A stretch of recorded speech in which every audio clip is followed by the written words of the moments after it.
hands, how many people here are on Twitter? Okay.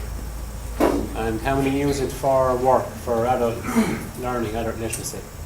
Never dawned on me that to be any good about learning. Okay. Still getting the hang of how to use it. Yeah. It's one of those things, and I was the same when I came to Twitter first. I had the idea it was kind of for, Kim Kardashian to say what she was, doing, that kind of thing, Yeah. And I think there's the idea out there with Twitter that it's that kind of frivolous thing, 140 characters, I was out for dinner with my friends and here's a picture, that kind of thing.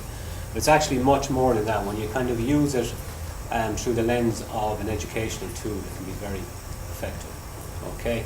The one thing that you can do is follow other people who are working in adult literacy, or follow people who are working in adult learning, and through them you get lots of good resources. Okay. The point with this, I suppose, is that this is why we have a suite of tools for literacy support sometimes. So if you're just relying on your text-to-speech to check stuff, it might be enough. So a lot of the commercial applications will have a homophone checker, and what it will do is it will highlight homophones. Am I saying that right? Homophones? Yeah. Which are words that sound the same as other words with different meanings and possibly spellings, and then it highlights those words, so then if you're not confident in your spelling, you can check those words independently in your dictionary just to make sure that they are what you want them to be, You can set up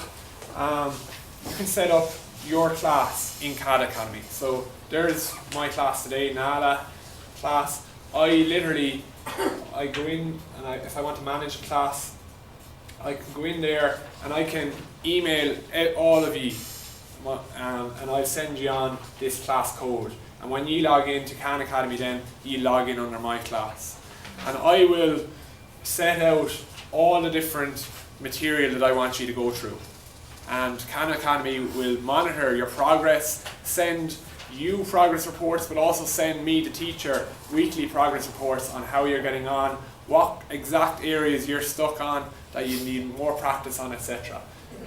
Don't be so common with your common irregular plurals, please. Oh, very good.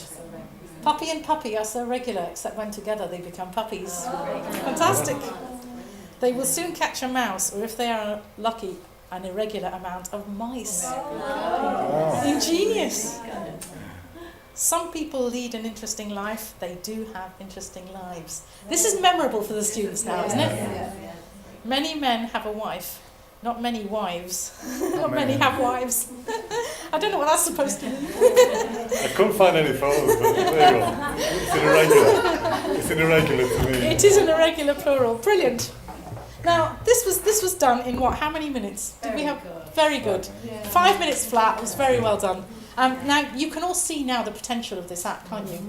You've only begun to touch the surface with only a very short period of time, but the scope is amazing. This presentation is called Things Are Looking App.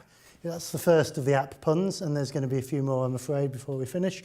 My name's Kevin Campbell-Wright, and I'm a project officer at NIACE, which you probably won't be aware of, but we're the English and Welsh National Institute of Adult Continuing Education. So we're the national voice for lifelong learning. We don't deliver learning ourselves. We're a lobby group, essentially, and a think tank. We do a number of different things around research and development, including development of resources, which is what I'm obviously going to talk about today. But we also campaign to get the learner's viewpoint, or the adult learner's viewpoint, across to government and departments and the media, etc.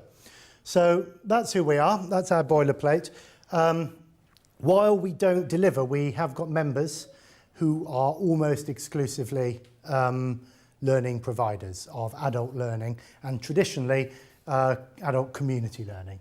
So we are very interested in people with low skill levels, people who are in economically deprived situations or from niche or marginalised groups in some way. And we've done a lot of work over the years around that. Before I start today, though, I just want to tell a little bit of a story. Because before I worked for NIACE, I'd several jobs before I worked for NIAS, I did actually teach, and I taught something called first step computing. So the idea of first step computing was to take people who'd never used a computer or a laptop before and get them ready for something that we call CLATE, which, if you know the European computer driving license, it was a very similar kind of idea. It was back in the days when computer skills were very much seen as being able to use Microsoft Word, Microsoft Excel and Microsoft PowerPoint. And that was always a problem, especially with older learners, because you'd say to them, today we're going to look at Microsoft Excel, and they'd say, well, what's that? And you'd say it's a spreadsheet, and what's that? And you'd say, well, it's a thing for doing things with maths and numbers. And they'd say, well, why on earth would I want to do that? I'm 85. And you'd say, yeah, but you've still got a budget to keep. Would you like to look at how you can do your budget? Well, not really, but okay, we'll give it a go. And actually, by the end of the session, people quite enjoyed it because they were starting to see where they could make savings and where they were spending money or where they could do things. So we got people engaged in doing numeracy, if you like.